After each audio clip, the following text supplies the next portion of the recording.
Hello guys, welcome to Martinmade. My name is Stephanie and today I am going to be working on a quilt.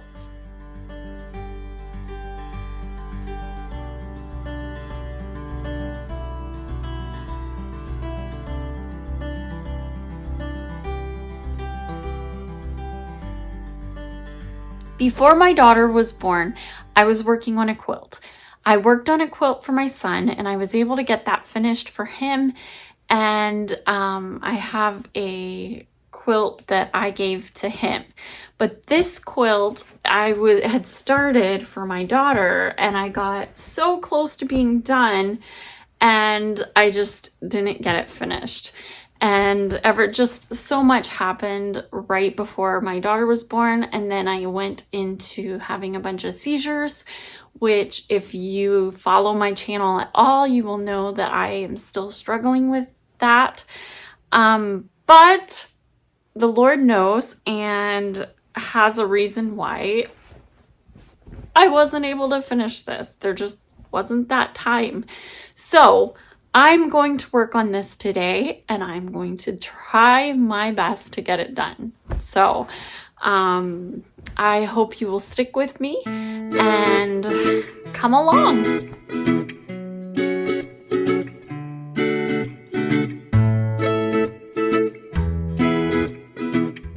So the first thing I did was cut off all the excess batting and the backing so that it was one straight edge.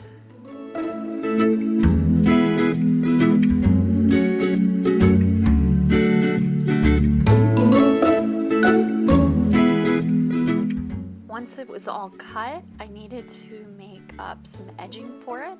Now this is a chart that I had from treasury.com.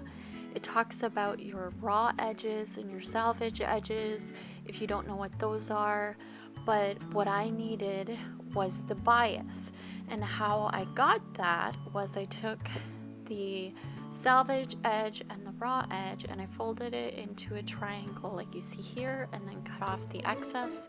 And what you have along that edge of the triangle is the bias. And so then after I did a practice sheet, I worked on the real thing. I cut each strip into a 2-inch strip so that I would have it wide enough to go around the blanket.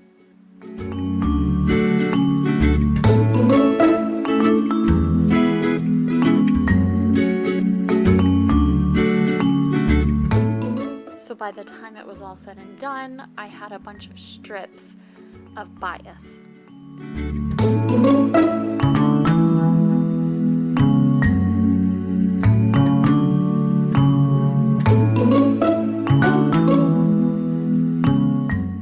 So now that you have all those strips, you need to attach them all together to make one long strip of bias tape. And so you want your sides together that are the right sides together, and you're going to take it and pick up the left corner and you're going to put it to the right corner just like you see here. You should have a right angle and you should have a little bit hanging over on the corner there because we're going to do a 1/4 inch seam allowance.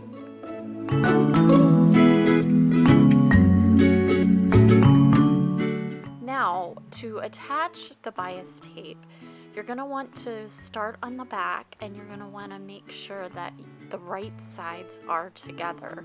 Make sure the bias tape and the back of the quilt or blanket you're doing is right sides together. And then I used a 1/4 inch seam allowance and then I just kept sewing.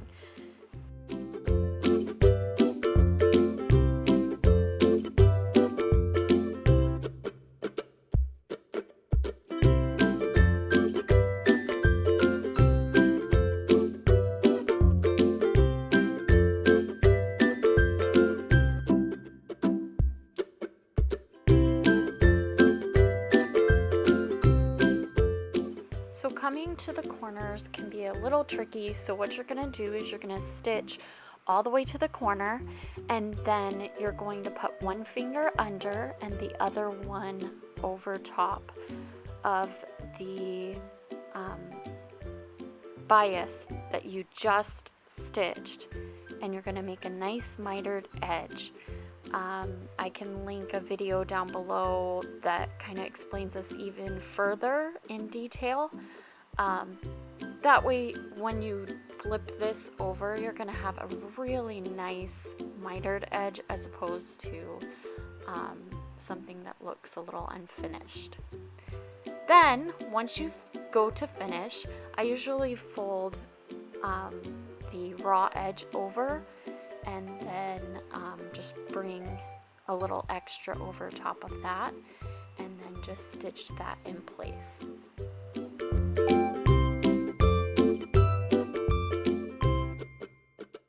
Then when you're finished with that, it's time to close it up the rest of the way.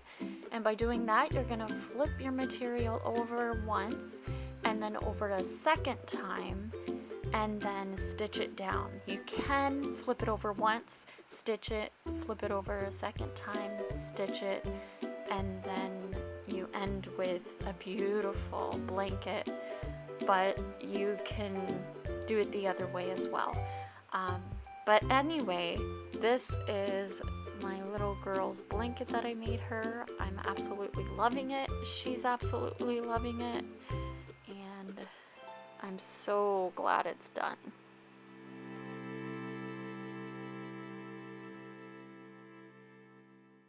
I hope you guys enjoyed this video. If you did, give it a big thumbs up. For those of you who are new to this channel, you can hit that red subscribe button down below. Comment down below and let me know of some projects that you have been just putting aside and trying to get to, and go do that right now. So anyways, I will see you in the next video, and I hope you're having a wonderful week. Bye.